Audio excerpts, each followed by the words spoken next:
lost in night, in the wood, shadows fight.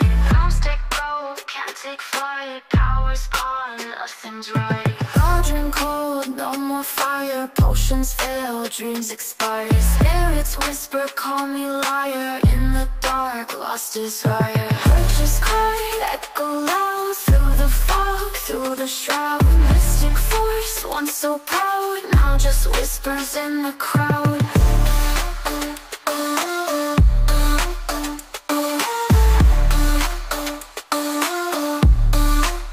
Babaylan TV.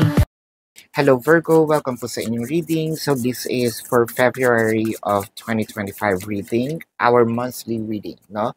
Para po sa mga bago, don't forget to click the subscribe button, smash the like button, comment below kung kayo po ay nakaka-resonate, and hit the notification bell.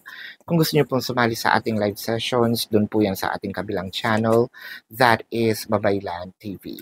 Yan po ang ating unang channel catered for our international audience. Again, interactive po yung live sessions natin. Pwede kayong magtanong, no? Sasagutin din po on the spot. Of course, meron lang siyang slightly delayed kasi what I am doing is answering questions in order. No? First come, first serve, kumbaga. So, kung hindi po kayo nakaka-resonate dito, baka nandun po ang inyong reading. No, ibang reading din po yung nandun sa Babaylan TV. So kung gusto niyo dalawang reading, might as well check the other channel. And I want you to know that this is a general reading. You may resonate with the entire reading or you may resonate with some bits and pieces of the reading. Magsimula na tayo. So parang sa'yo masyado mo ngayong iniingatan, no?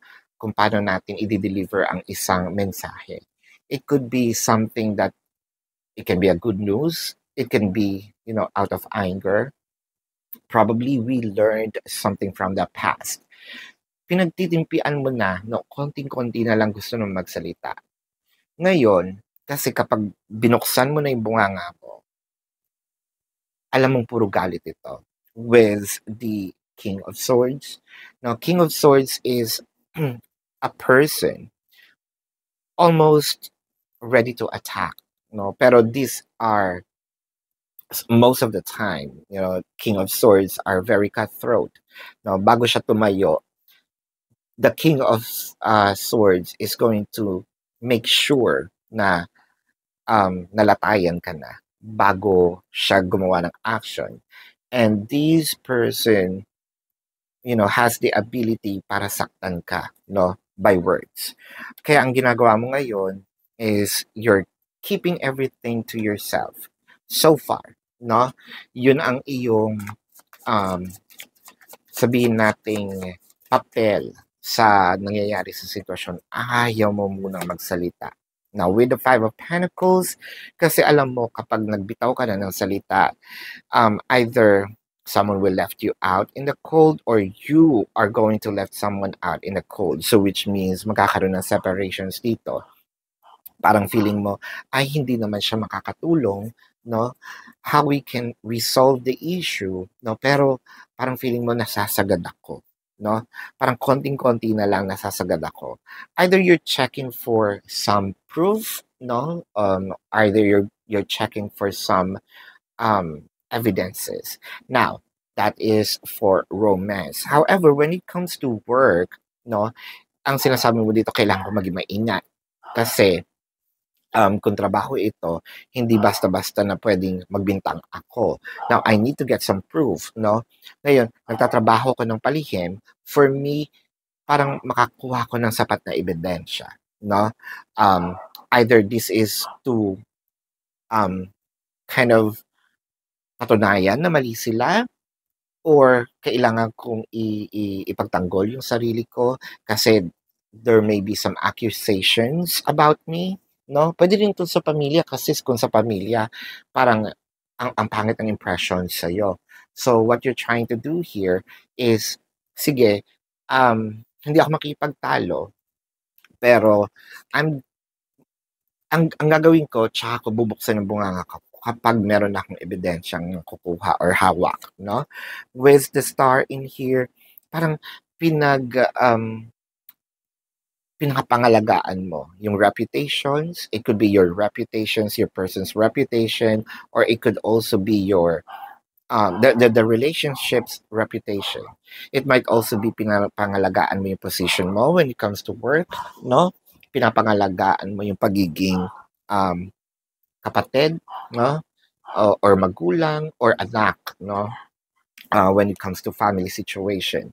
Ngayon, ang nakikita ko dito, kasi parang medyo okay ang tingin sa'yo ng mga tao sa paligid. When I say okay, hindi ko sinasabi na kailangan natin magmayabang or what have you, no? Kasi alam naman natin na sa sitwasyon ngayon, parang tayo ang provider. Chances are, hindi man yung sobrang inaako ko lahat, no? Pero chances are, yung huge chunk of the expenses, no, galing sa akin.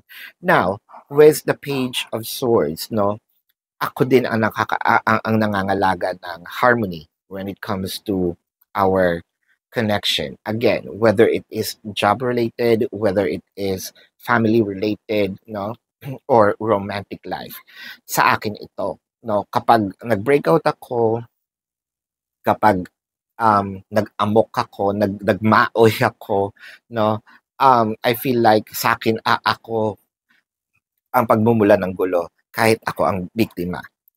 So with the Three of Wands, what I am seeing in here is parang you're manifesting as of the moment, kahit habang nagkukuha tayo ng information, no, ng proof, ng sabihin nating ebidensya, no, mas sana pinagdadasal natin dito na either umami na lang, akuin na lang, no, nung totoong tao, nung taong involved, no, or may magsabing iba, no, na hindi manggagaling sa iyo.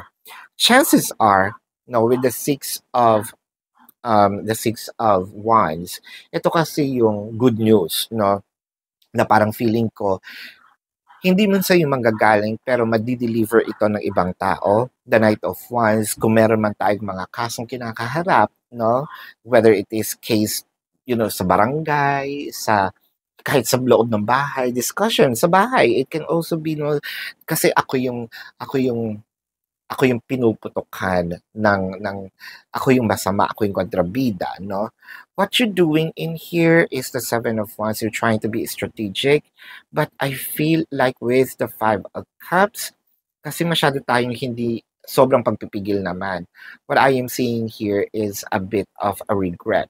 Now, ang gusto kong malaman bakit kasi merong out of this good news na sana bakit regret ang naging outcome with the Queen of Cups.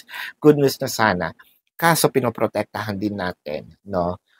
Sobrang pagpoprotekta, either ng reputation, no? Hindi ko naman sinasabing kailangan sirain natin, pero dapat nandun lang tayo sa totoo. Hindi ko sinasabi na hindi ko kayo pinoprovoke or ini-invite, no? Or ini-influence na sige, sirain mo yan, no? Hindi ganon. Kasi we have,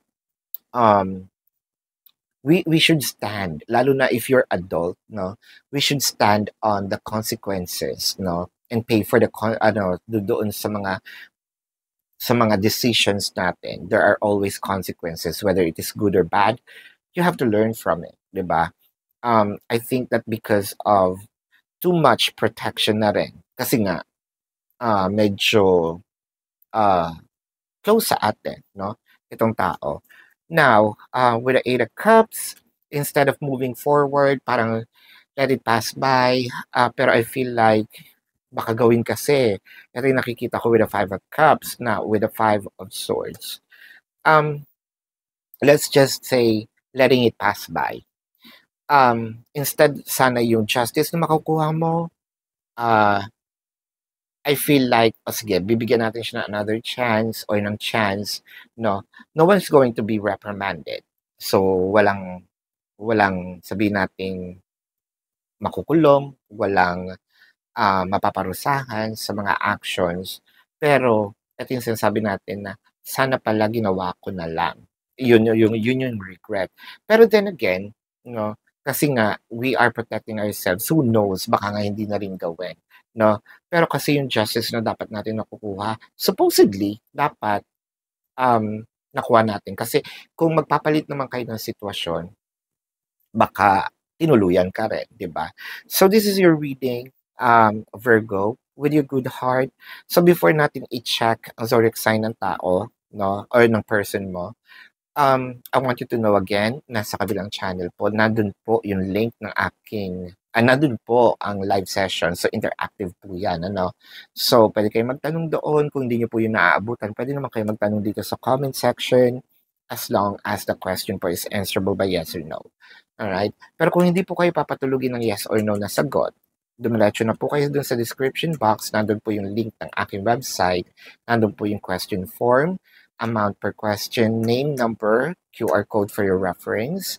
And I also created a 4 questions plus 1, so take advantage of it. It's already a discounted price. And if you want to book a private reading, nandun din po siya sa ating description box. So, Virgo, love and light to you. Oh, by the way, the zodiac sign of your person. Muntikan ko na siya makalimutan. I'm seeing Pisces, Sagittarius, Leo, Scorpio, Cancer, Aquarius, no? Taurus. Did I just mention Virgo? Oh. No, wala. So, Virgo. So, this is your reading. Love and light to you. Namaste and see you po sa susunod na readings.